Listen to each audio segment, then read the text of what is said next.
આ બધા કોલમ કાઢ્યા હતા, કોલમના લેવલ સુધી માટી આવી ગઈ. આ કોલમમાં એક કોલમ દેખાય ને, આથી બધી આગળ માટી બધી આવી ગઈ. આ નીચે દિવાલનું કામ ચાલુ થઈ ગયું. નીચે દિવાલ ભરવાનું, આ દિવાલ ભરી એટલે જાડી 2.5 ફૂટની દિવાલ એ આમ ભરી કાટકોણા. આ કાલ ભરીએ દિવાલ એટલી, આ એટલે કાલ ભરેલી દિવાલ. આ હવે સવારે ભરાશે. આજ ઠોકેરા અહીંયા ઠોકેરા એટલે કાલે ભરાશે. એટલે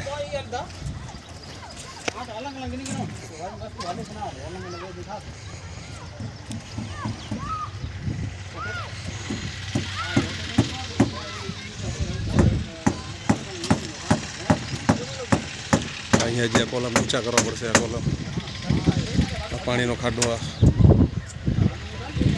આ માટીનો ઢેકલો, એ લોડર અહીંયા બારે માટીનું લેવલ કરેલો.